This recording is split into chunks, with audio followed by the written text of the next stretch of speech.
Hello everyone, मैं हूं advocate Rahul Mishra. आज मैं जो आपको बताने जा रहा हूं, इससे आप अपना घर बचा सकते हैं। कैसे बचा सकते हैं? अगर मान लीजिए आपकी पत्नी है और आपकी पत्नी कॉन्टिन्यूसली अपनी बहन से, अपनी भौजाई से फ़ोन पर लगी हुई है, ठीक, 24/7 फ़ोन पर लगी हुई है, आपके परिवार के अगेंस्ट 24 घंटा कॉन्स्पिरेसी कर रही हैं।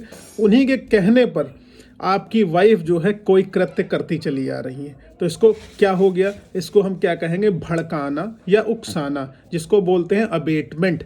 अबेटमेंट बोलेंगे, लेकिन अबेटमेंट के बारे में मैं डिस्कशन करूं उससे पहले मैं आप लोगों से रिक्वेस्ट करूंगा कि अगर आप लोग चैनल पर नए हैं या पहली बार आए हैं या आप लोगों ने अभी तक इस चैनल को सब्सक्राइब नहीं किया तो प्लीज़ सब्सक्राइब करें। आपको भारतीय कानून बेहद आसान भाषा यानी कि हिंदी भाषा में पता चलेंगे। साथ ही साथ मेरी आपसे ये रिक्वेस्ट है कि अगर आप मुझसे पर्सनली बात करना चाहते हैं, किसी प्रॉब्लम का मुझसे सोल्यूशन चाहते हैं, तो अपॉइंटमेंट बुक कराकर ही मुझे आप फ़ोन करें। अदरवाइज़ मैं आपकी कॉल नहीं ले पाऊंगा, क्योंकि डेली 100-150 कॉल आती हैं और कितने जेन्युइन है कितने नहीं मेरे लिए फ़िल्टर कर पाना कठिन हो जाता है। इसलिए प्लीज़ अपॉइंटमेंट शेड्यूल कराएं।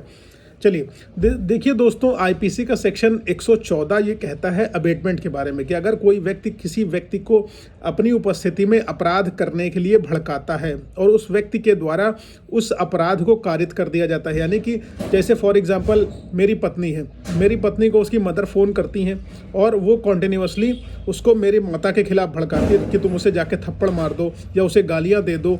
तो अगर मेरी पत्नी वो सारी चीज़ें उनके कहने पर कर रही है, उनके कहने पर आवेशित होकर कर रही है, तो ये माना जाएगा कि मेरी सास ने अबेटमेंट करा हुआ है, यानी कि मेरी पत्नी को उकसाया हुआ है ये कार्य करने के लिए, जो कार्य उसने किया है। तो इसके लिए सिर्फ मेरी पत्नी को ही सज़ा नहीं होगी, इसके लिए मेरी सास को भी सज़ा होगी, क्योंकि वो भी इस अपराध में षड्यंत्रकारी हैं। उन्होंने इस अपराध को करने के लिए उकसाया हुआ है। अब मैं बात करूं कि तब इस अपराध में सज़ा क्या होती है। इस अपराध में जो अबेटमेंट सेक्शन 114 आईपीसी का अपराध है, इस अपराध में जो सज़ा होगी वो जो अपराध के अनुसार होगी। मतलब अगर उसने थप्पड़ मारा है तो मारने की धारा लगेगी, हल्की मारपीट है तो 323 लगेगी, हड्डी तोड़ दी 325 लगेगी, ठीक है। और मतलब ग्रीवियस हर्ट है 326 लग जाएगी, 323, 300 गाली दे रही है मान लीजिए, ठीक, 504, 506 में मुकदमा आपने दर्ज करा दिया। अगर उनके कहने पे कर रही है तो मतलब, या मर्डर कर दिया है तो मर्डर की धाराएं लगेंगी, ठीक। और वो उस आदमी को भी इसमें आरोपी बनाया जाएगा, उस आदमी को भी माना जाएगा कि उसने भी ये कृत्य किया है जिसने भड़काया हुआ है, मतलब जिसने चढ़ाया है, जिसके चढ़ाने पर वो कार्य किया गया। तो आपकी सास इसमें फंस जाएंगी, ठीक है। तो इसकी मैं अगर बात करूं तो ये नॉन कंपाउंडेबल अपराध है, यानी कि समझौता इसमें नहीं हो सकता है, समझौते योग्य नहीं है और इसकी प्रोसेस पूरी एज इट इज चलेगी जैसे अन्य सेक्शंस में, अन्य प्रॉब्लम्स में चलती रहती हैं।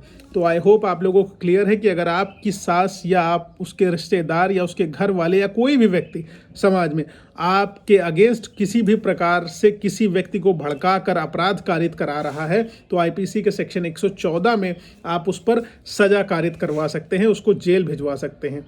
आई होप क्लियर है। क्लियर है तो प्लीज़ लाइक शेयर सब्सक्राइब करें। Thank you.